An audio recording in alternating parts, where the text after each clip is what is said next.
Welcome to HOA Storytime Central. This one escalated fast at the mailbox cluster. This is your last chance to comply. Laura Parker stood 3 feet from my truck, waving a violation notice on a clipboard with no readable text, her voice sharp enough to cut glass. I held my phone at chest height, recording every word, while 2 neighbors whispered and pointed at the tow truck idling at the curb behind her. I own a small landscaping business in Duluth, Minnesota, and I have lived in Aspen Hollow Terrace Association for 6 years. Laura is the pool and amenities chair, which means she controls access to the clubhouse, the mailboxes, and apparently the right to exist in your own driveway without being threatened. The violation notice she kept waving claimed I parked a commercial vehicle overnight in violation of subsection 4.2. The problem was, subsection 4.2 did not exist in the version of the rules they handed me at closing. I knew because I still had that copy in a red binder in my truck, and I had checked it twice before she showed up. She jabbed the clipboard toward me. "You do not get an opinion. You get a fine schedule." I kept my voice level. "Show me the rule. I want to see the page." She pulled the clipboard back against her chest like I had asked for state secrets. "The rule is in the revised handbook. If you do not have the revised handbook, that is your problem." "When did you revise it?" She snapped. "That is not relevant. You received notice." I did not receive notice. I received this original handbook 6 years ago and nothing since. She turned to the tow driver, a stocky guy in a reflective vest who looked like he wanted to be anywhere else. "He is non-compliant. You can proceed."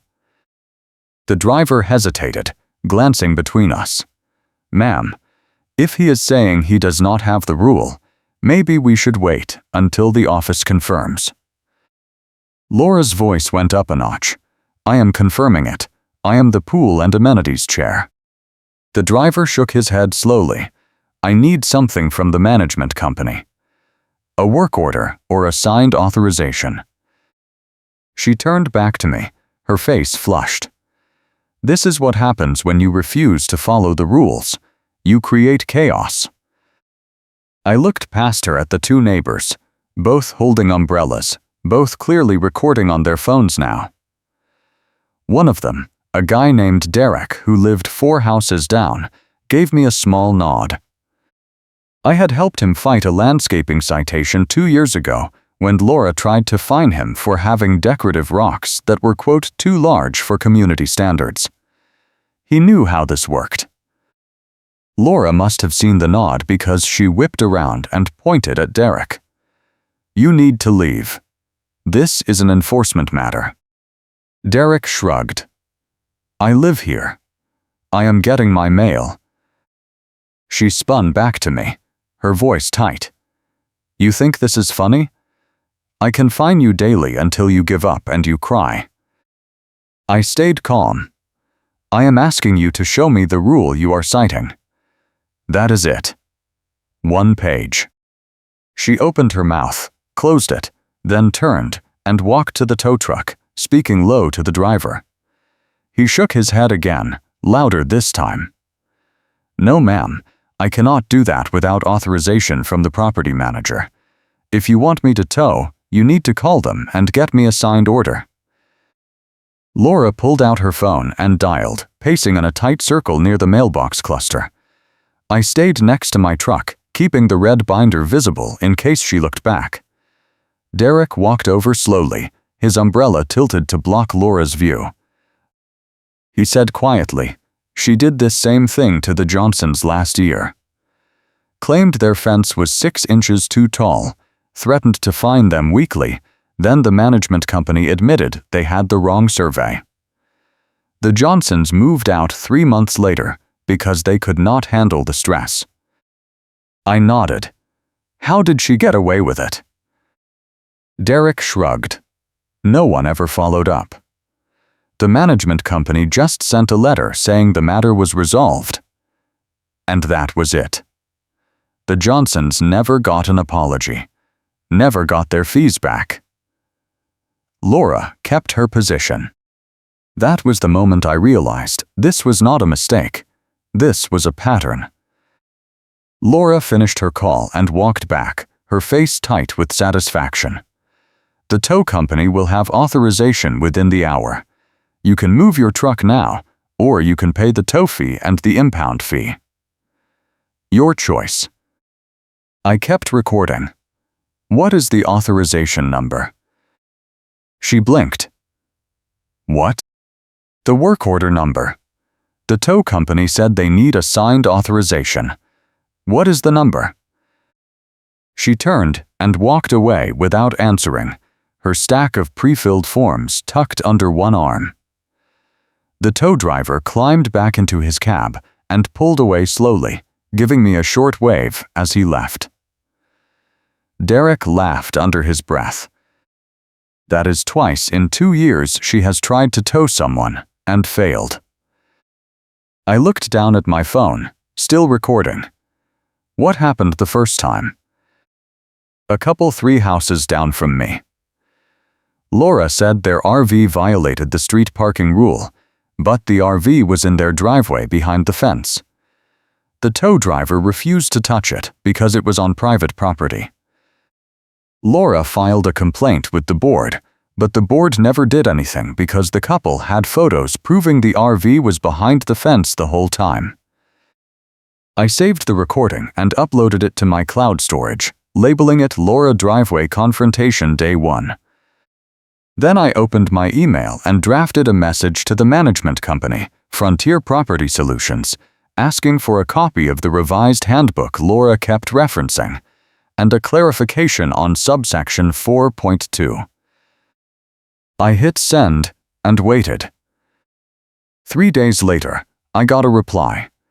It was a single sentence: please submit a formal records request through the resident portal. I logged into the portal and found the records request form buried under 3 submenus. The form asked for a detailed description of the documents, the purpose of the request, and a statement explaining why the request was necessary. I filled it out as plainly as I could. I am requesting a copy of the revised handbook referenced by Laura Parker on October 14th, and a copy of subsection 4.2 governing commercial vehicle parking. I submitted the form and got an automated reply.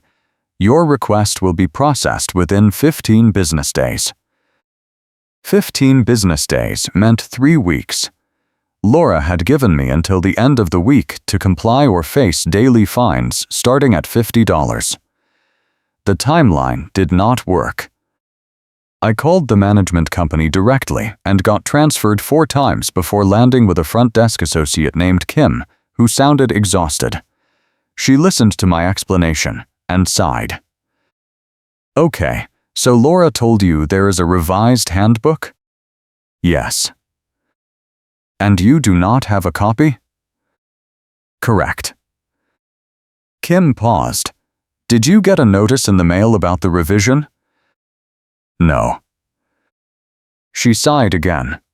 Let me pull your account. Hold on. I waited, listening to hold music that sounded like a dentist office. 2 minutes later, Kim came back.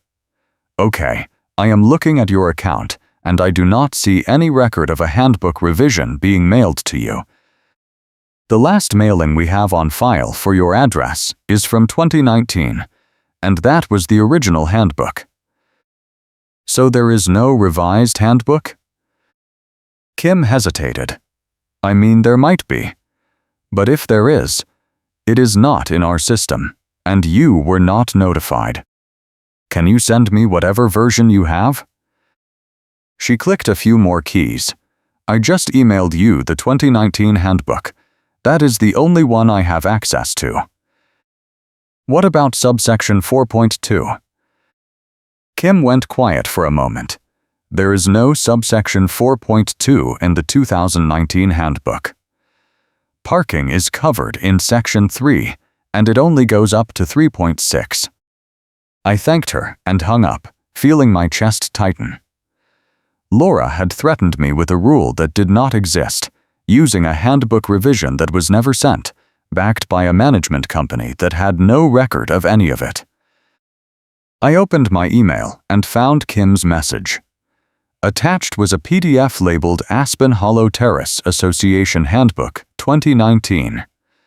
I downloaded it and opened it to Section 3. Subsection 3.4 covered recreational vehicles. Subsection 3.6 covered guest parking. There was no mention of commercial vehicles at all. I screenshotted every page and saved them in a new folder labeled Evidence. Then I went back through my cloud storage and pulled the video from the driveway confrontation. I watched it twice, listening to Laura repeat the same phrase, "You do not get an opinion, you get a fine schedule." That was her catchphrase. She had said it to Derek 2 years ago during his landscaping fight. She had said it to the couple with the RV. Now, she was saying it to me. The next morning, I got a certified letter. Inside was a formal violation notice on Aspen Hollow Terrace letterhead, signed by Laura Parker and dated October 18th. The notice claimed I had failed to comply with subsection 4.2 and imposed a $50 daily fine starting October 19th. I checked the envelope. The postmark was October 20th. She had backdated the notice by 2 days. I took photos of the envelope, the postmark, and the notice itself, then added them to the evidence folder. I was about to call the management company again when my phone buzzed. It was a text from Derek. Check the group chat. I opened the neighborhood group chat, a semi-active thread that mostly covered trash pickup changes and lost pets. At the top was a new message from an account labeled HOA Official. The message read, "Reminder to all residents. Commercial vehicles parked overnight are subject to immediate towing and daily fines per association policy. Compliance is mandatory. Non-compliant residents will be named in the next newsletter." I scrolled down. Someone had replied asking what policy, and the HOA Official account had responded, "Revised Handbook Subsection 4.2. Contact the board with questions." Derek had replied, "I do not have a revised handbook. Can you post a link?" The HOA Official account had not responded. I looked at the account name again. It was not an official HOA account. It was a personal account using the name HOA Official, and the profile photo was blank. I clicked on it and saw 0 posts before today, 0 followers, created October 20th. Laura had created a fake account to blast the neighborhood with threats. I screenshotted the entire thread and added it to the evidence folder, labeling it Email Blast Framing Me.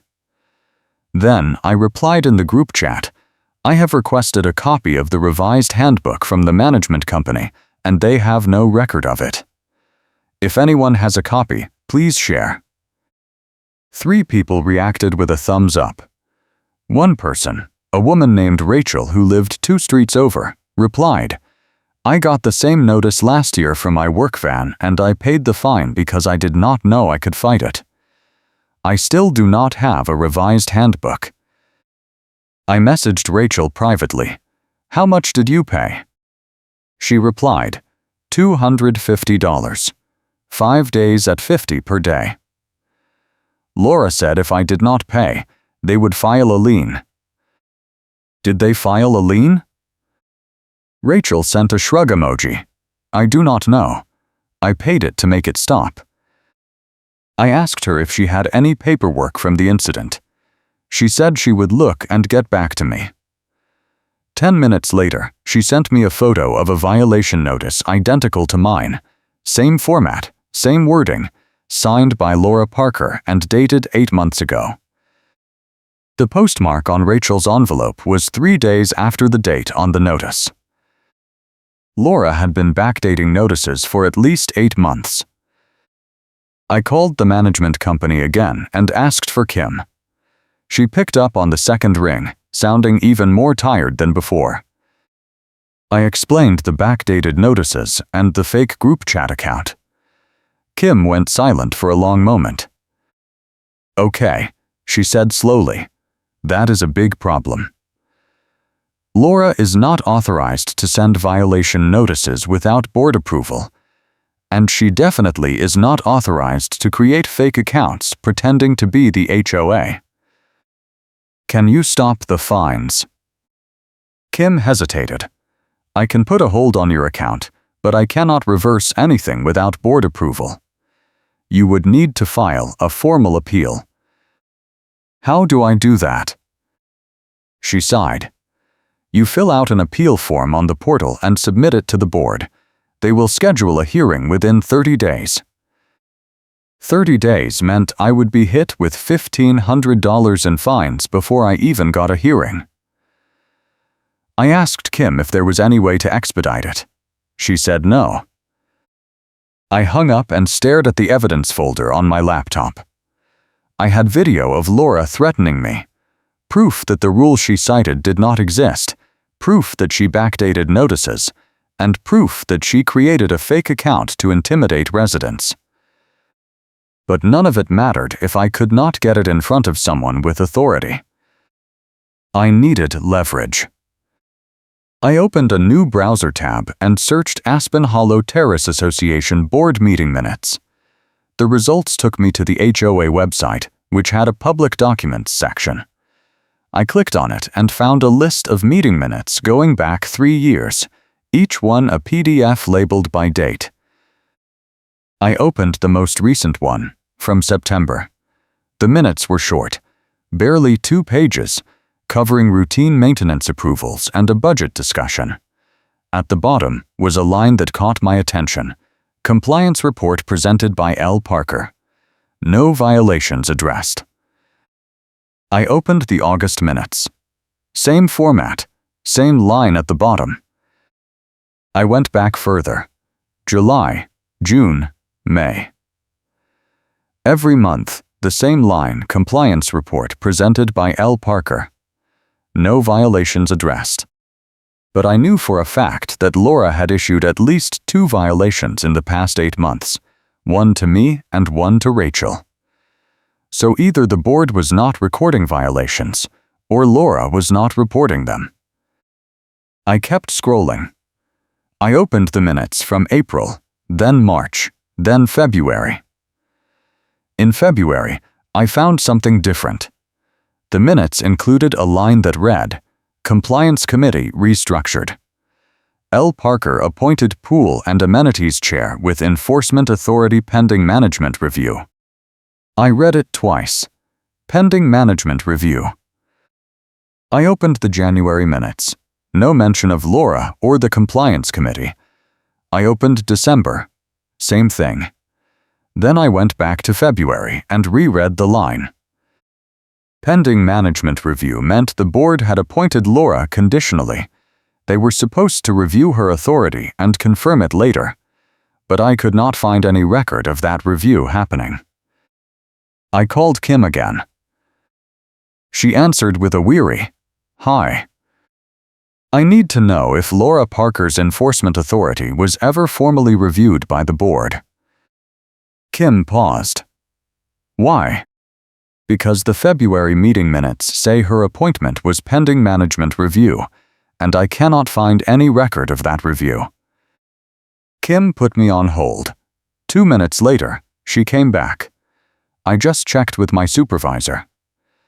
There is no record of a follow-up review. Laura's authority was never confirmed." "So she has been issuing violations without authority?" Kim hesitated. "Technically, yes." I felt my chest tighten again, but this time it was not stress. It was focus. "Can you put that in writing?" Kim went quiet.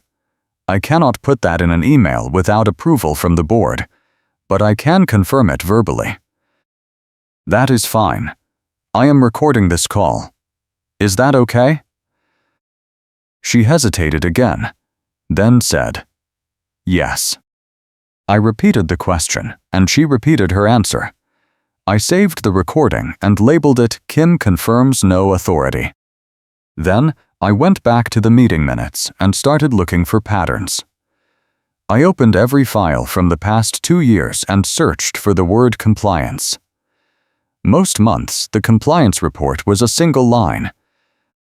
But in 4 months, scattered across the 2-year span, the compliance report included a longer note. October 2023. Compliance report presented by L. Parker. Board discussed pending violation appeals.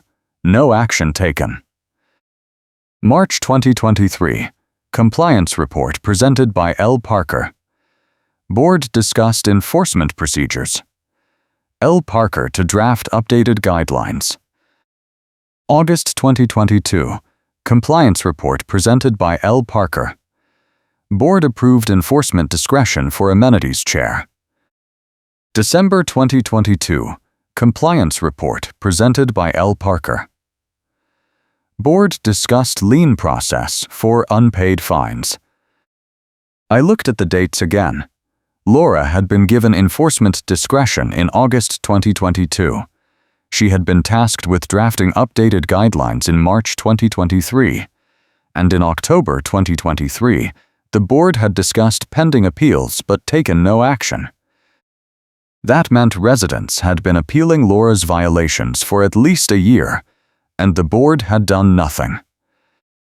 I opened the appeal form on the resident portal and started filling it out. In the description field, I wrote, "I am appealing a violation notice dated October 18th citing subsection 4.2 of a revised handbook that does not exist.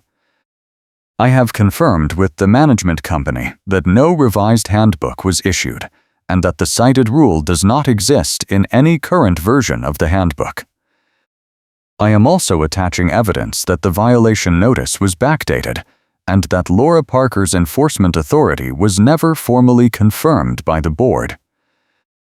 I attached the video, the screenshots, the photos of the backdated notices, and the recording of my call with Kim. Then, I submitted the form. If this story has you hooked, hit that like button and subscribe because the revenge is just getting started." The automated reply came through instantly. "Your appeal has been submitted. A hearing will be scheduled within 30 days. You will receive notice of the hearing date by mail." I logged out and stared at the screen, feeling the weight of it settle. 30 days meant I had to hold out against daily fines, a hostile board, and a compliance chair who was willing to forge documents and backdate notices to get her way. I was in the middle of a renovation schedule for 2 client properties, and delays could cost me thousands in lost contracts and missed deadlines. I could not afford to wait 30 days hoping the board would do the right thing. I needed a trump card. I opened a new search tab and typed Aspen Hollow Terrace Association Management Contract. The first result was a public filing from the county clerk's office, a contract between the HOA and Frontier Property Solutions dated January 2020. I clicked on it and skimmed the terms. The contract was for 3 years with an automatic renewal clause unless either party provided 60 days written notice. I checked the date. January 2020 meant the contract expired in January 2023. I searched for a renewal filing. Nothing. I called Kim one more time. She picked up and said, "What now? I need to know if the management contract was renewed in January 2023. Kim went quiet. Why? Because I cannot find a renewal filing, and the original contract required 60 days written notice. She put me on hold again. This time, it was 5 minutes. When she came back, her voice was tight. My supervisor just confirmed that the contract was not formally renewed. We have been operating on a month-to-month basis since March 2023. Does the board know that? Kim hesitated. I do not know. I thanked her and hung up, feeling the pieces click into place. Laura had been issuing violations without authority under a management contract that was never renewed. That meant every violation she had issued since March 2023 was legally questionable, and every fine was potentially unenforceable. I stopped arguing and started collecting, because the endgame was already set. I spent the next 2 days gathering everything I could find. I pulled tax records showing that Laura owned a property 2 blocks from mine. I found social media posts where she bragged about being on the HOA board and enforcing standards. I found a comment thread from a neighborhood Facebook group where she had argued with another resident about parking rules and ended the conversation by saying, "I do not care what you think. I write the notices." I added everything to the evidence folder and organized it into subfolders: backdated notices, fake group chat, no authority, no contract renewal, prior violations. Then I burned it all to a thumb drive and made 2 backup copies. On October 25th, I got a letter in the mail. It was the hearing notice, scheduled for November 8th at 6 p.m. in the clubhouse. The letter said I was allowed to present evidence and call witnesses, and that the board would issue a decision within 7 days of the hearing. I called Derek and asked if he would testify. He said yes immediately. Then I called Rachel and asked her the same thing. She hesitated. "I do not want to be on camera," she said. "Laura will retaliate." That was the side complication I had been dreading. Rachel was terrified of retaliation and refused to be seen on camera at first. But I needed her testimony to prove the pattern. "I will not put you on camera," I said. "You can testify in writing if you want. Just give me a signed statement, and I will submit it as evidence." Rachel went quiet for a moment, then said, "Okay. I will do it." I drafted a witness statement template and sent it to her. 3 hours later, she sent it back, signed and notarized. In the statement, she described receiving a backdated violation notice, paying a $250 fine under threat of a lien, and never receiving a revised handbook. I added it to the evidence folder and labeled it Rachel Testimony. On November 7th, the day before the hearing, I got a certified letter from the HOA. Inside was a new violation notice claiming I had failed to submit the required appeal fee of $150 and that my appeal was therefore incomplete. The notice was signed by Laura Parker and dated November 1st. The postmark was November 5th. Another backdated notice. I took photos and added them to the evidence folder. Then I called Kim. She picked up and groaned. "Please tell me, this is the last time. I just got a notice saying my appeal is incomplete because I did not pay a fee." "What fee?" Kim sighed. "There is no appeal fee. That is not a thing. Can you confirm that in writing?" She paused. "I will send you an email right now." 2 minutes later, her email arrived. There is no appeal fee required for violation hearings under the current HOA bylaws.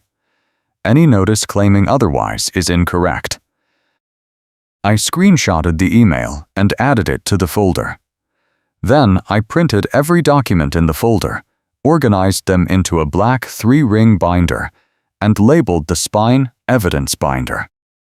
On November 8th, I arrived at the clubhouse at 5:45.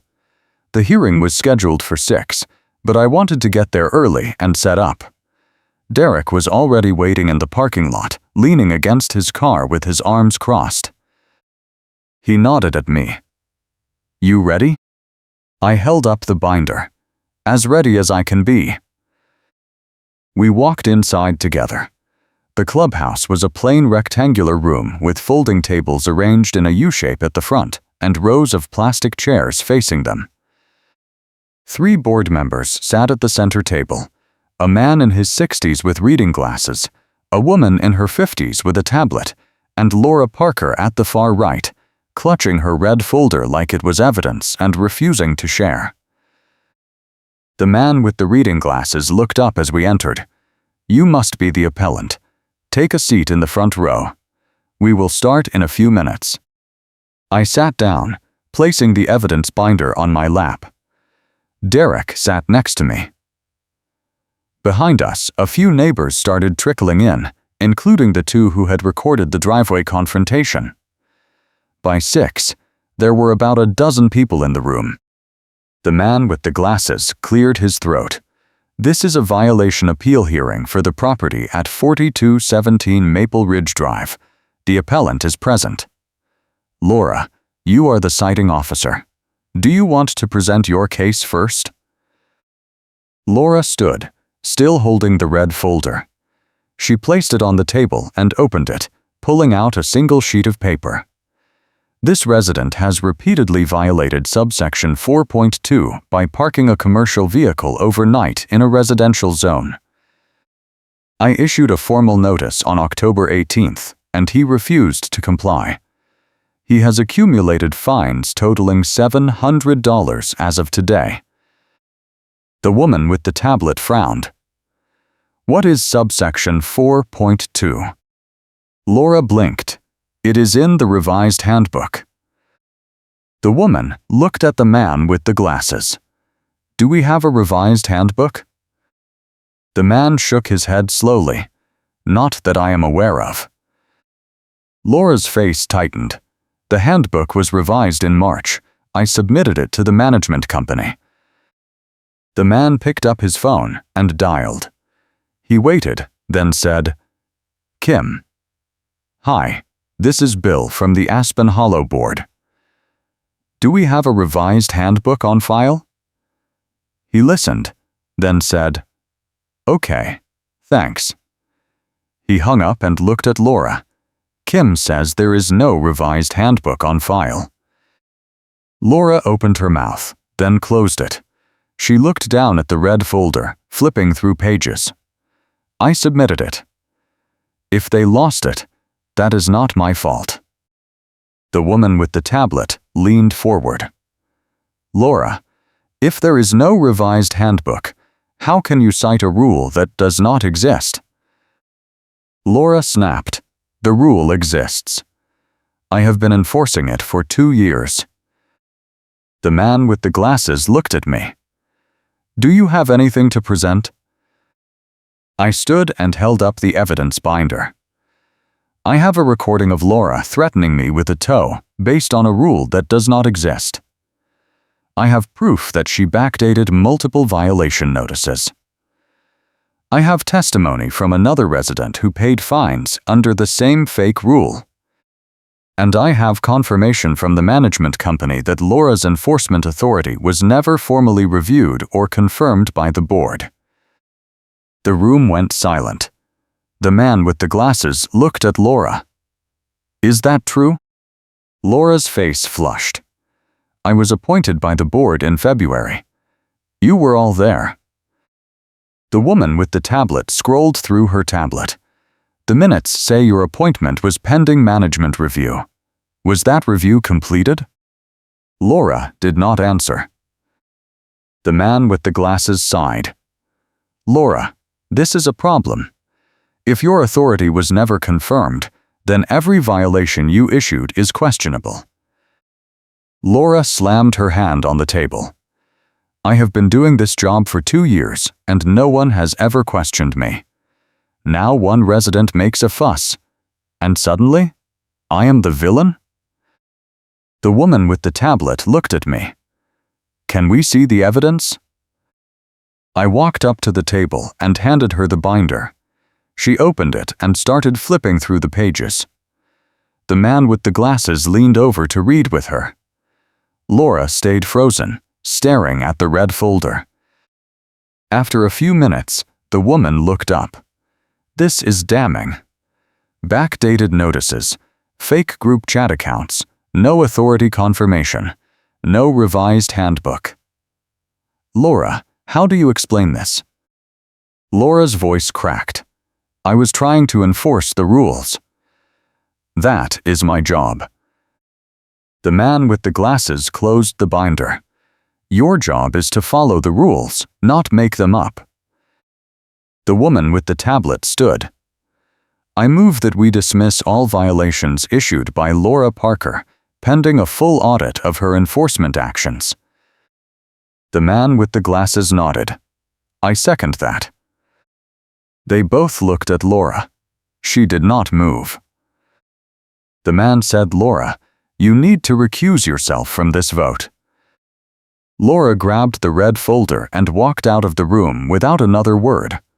The door slammed behind her. The man with the glasses turned to me. Your appeal is granted. All fines are dismissed. We will conduct a full audit and notify all affected residents within 30 days. I nodded. Thank you. Derek stood up and started clapping. A few neighbors joined in. The woman with the tablet smiled and shook her head. The hearing was over, but I knew Laura was not done. People like her do not walk away quietly. The next morning, I got an email from an address I did not recognize. The subject line was Final Demand.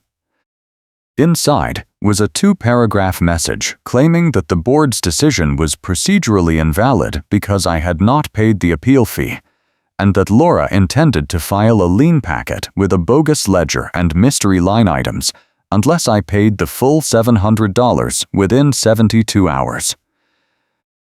I forwarded the email to Kim and copied the board. Kim replied within an hour, this email did not come from an official HOA account. We are investigating the source. Do not respond. I did not respond. Instead, I filed a formal complaint with the management company, attaching the email and requesting that Laura be removed from all enforcement rules immediately. 2 days later, I got a call from a number I did not recognize. I answered and heard a man's voice. This is Stephen Grant. I am the regional manager for Frontier Property Solutions. I wanted to call and apologize for what happened. We have reviewed the evidence you submitted, and we are terminating Laura Parker's role as compliance chair effective immediately. I felt a flicker of relief. Thank you. Stephen continued, we are also conducting a full audit of all violations issued in the past 2 years. If we find any other backdated notices or fraudulent enforcement actions, we will notify the affected residents and issue refunds. That is good to hear. Stephen paused. I also want you to know that we discovered something during the audit. Laura altered the minutes from the September board meeting. She added a line claiming the board had approved her enforcement actions, but that approval never happened. We have the original minutes on file, and they do not match what was posted on the website. That was the twist I had been waiting for. The records request response reveals the HOA altered the minutes after the meeting. Stephen kept talking. We have reported this to the board and recommended immediate action. Laura will not be allowed to participate in any board activities pending a formal investigation. I asked, what happens to the residents who paid fines under her fake rules? Stephen sighed. We are working on that. We will issue refunds within 60 days. I thanked him and hung up, feeling the weight lift slightly. Laura was out, the audit was happening, and residents were getting refunds, but I still had one more move to make. I called Derek. You still have that drone? He laughed. Yeah. Why? I need you to do me a favor. Next time Laura shows up at someone's property trying to enforce a rule, I want you to get overhead footage. Legal. Public airspace, just like you did for the Johnsons. Derek paused. You think she is going to try again?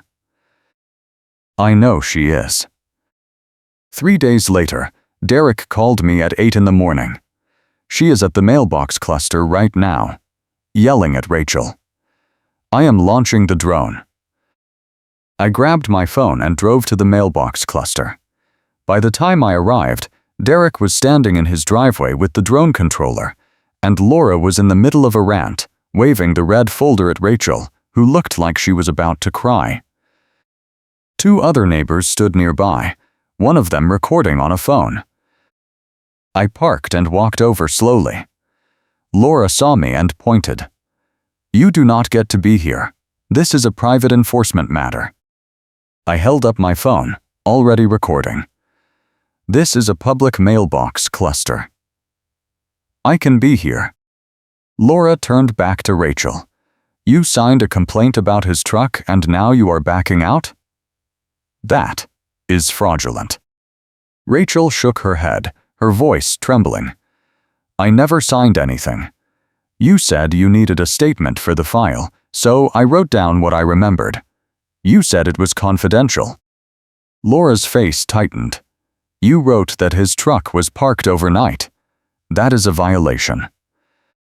Rachel looked at me, then back at Laura. "I wrote that I saw his truck parked in his driveway overnight. That is not the same thing as a violation." Laura opened the red folder and pulled out a sheet of paper. "This is your signature." Rachel took the paper and read it, her face going pale. "This is not what I wrote. You changed it." That was set piece 2, a neighbor testimony scene where someone stands up and admits Karen pressured them to sign a complaint. Rachel had just done it in front of witnesses. Laura grabbed the paper back. "You are lying." The neighbor with the phone stepped closer. "I recorded the whole thing. You just admitted you edited her statement." Laura whipped around. "Delete that video." The neighbor shook his head. "No." Laura pulled out her phone and dialed. I watched her mouth move, but I could not hear what she was saying. After a moment, she hung up and turned back to me. "The management company is on their way. You are all trespassing." I stayed calm. "We are at the mailbox cluster. No one is trespassing." Laura pointed at Derek, who was still flying the drone overhead. "That drone is invading my privacy." Derek called out from his driveway. "I am in public airspace." Completely legal. Laura grabbed the red folder and walked toward her car, muttering something under her breath. She got in, slammed the door, and drove away. The neighbors stayed behind, all of them staring at Rachel. Rachel looked at me, her eyes watery. "I am so sorry. I did not know she was going to change what I wrote." I shook my head. "You do not need to apologize. You just helped me prove she has been doing this to other people." Derek landed the drone and walked over, grinning. I got the whole thing. Clear overhead view, every word captured on audio. I asked him to send me the footage. He uploaded it to a shared folder and texted me the link. I saved it and added it to the evidence folder, labeling it Mailbox Cluster Confrontation and Rachel Testimony. That afternoon, I got a call from Stephen Grant again. He sounded more tired than before. "We just received a complaint from Laura claiming you harassed her at the mailbox cluster this morning. I sent you the video. Check your email." Stephen paused. "Hold on." I heard keyboard clicks, then a long silence. He came back on the line. "Okay." I watched it. "That is not harassment. That is her harassing another resident." "Exactly." Stephen sighed. "I am recommending to the board that they hold a special meeting to address Laura's conduct. This has gone beyond enforcement issues. She is actively intimidating residents and forging documents." "When is the meeting?" Stephen said, "I will let you know. Probably within the next 2 weeks." I hung up and spent the rest of the day organizing the evidence folder into a timeline. I created a document showing every violation Laura had issued in the past 2 years, every backdated notice, every resident who had paid a fraudulent fine, and every time she had altered documents or lied to the board. By the time I finished, the timeline was 11 pages long. On November 15th, I got a letter in the mail. The board was holding a special meeting on November 20th to address compliance procedures and resident complaints. All residents were invited to attend and provide testimony. I printed 3 copies of the timeline and brought them to the meeting. The clubhouse was packed, standing room only, with at least 40 people crowded into the space.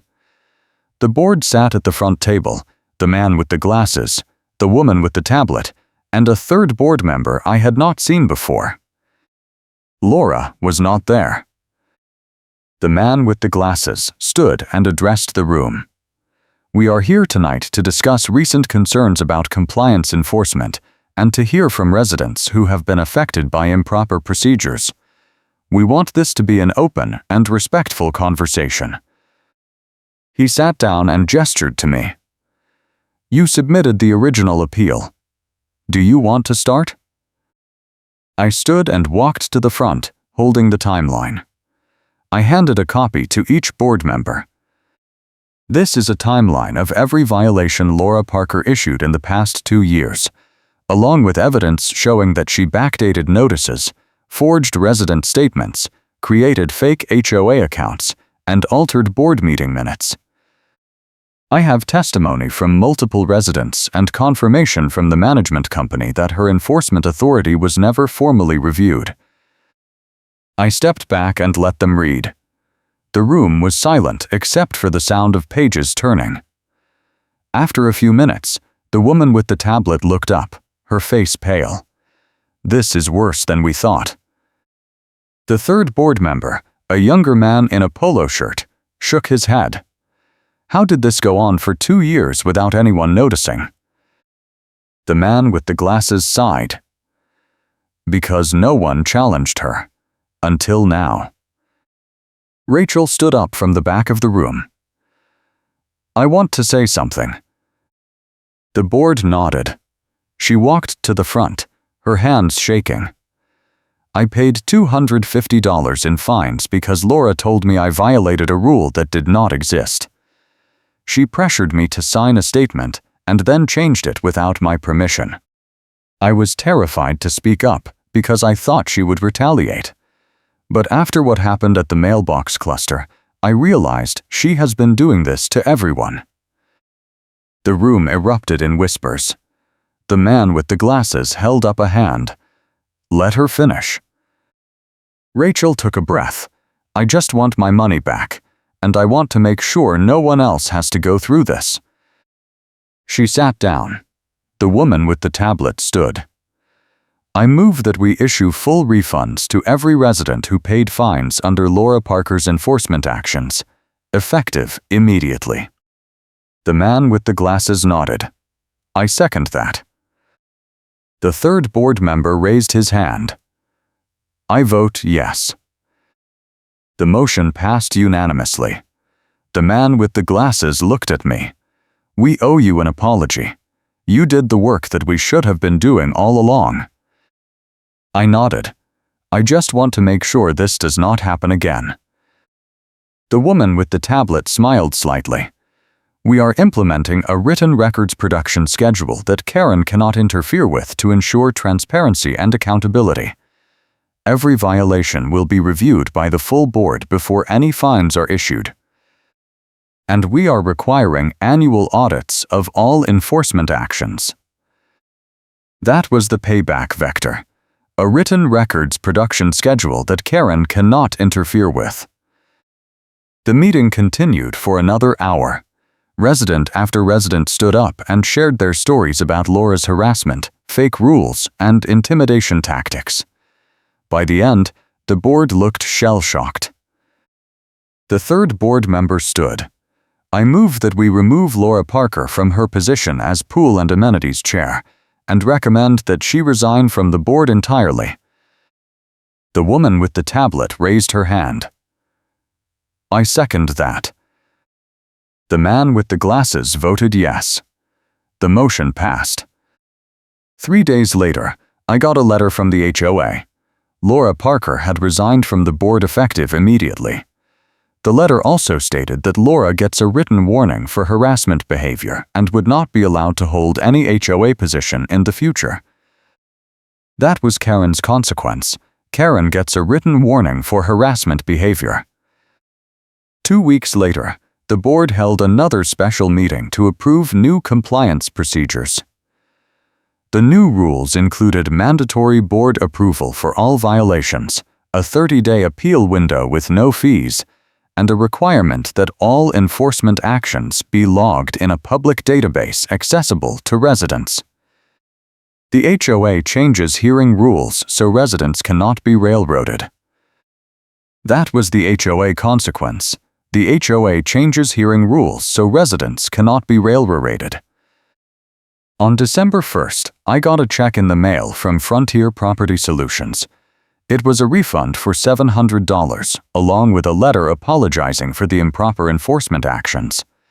The letter said that 12 other residents had also received refunds totaling over $4,000. I deposited the check and sent a thank you email to Stephen Grant.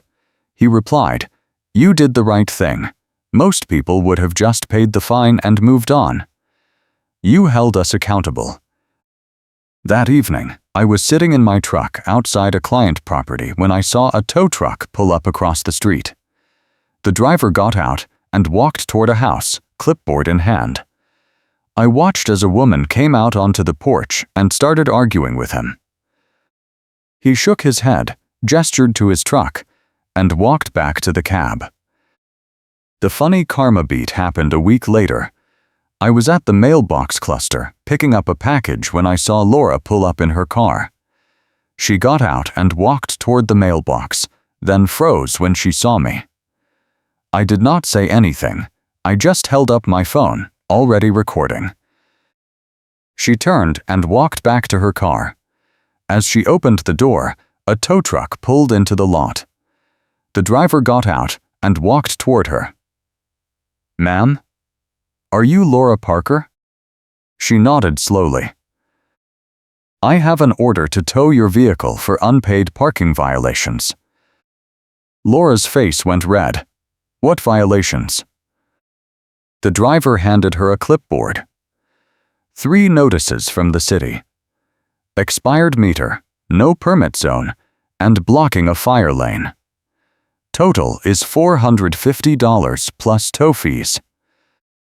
Laura looked at the clipboard, then at me. I could see her calculating whether to argue.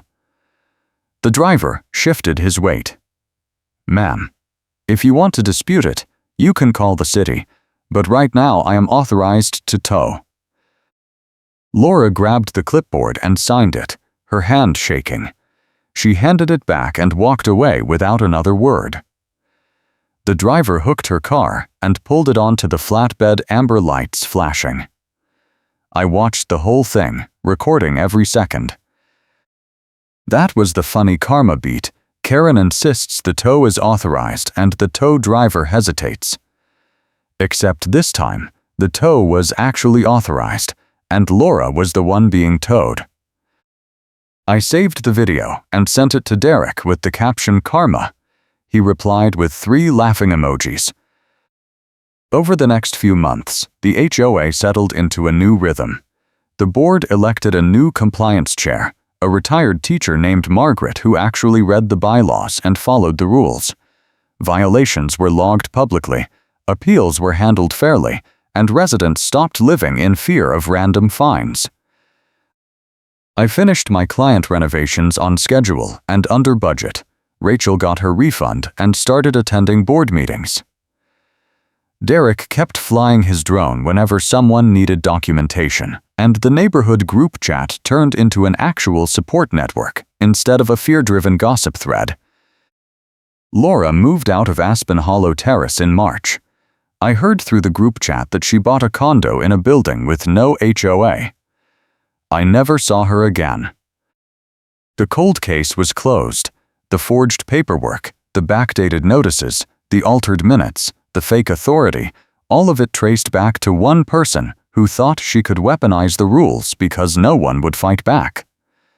But someone did fight back, and the paper trail told the whole story. I will catch you in the next story.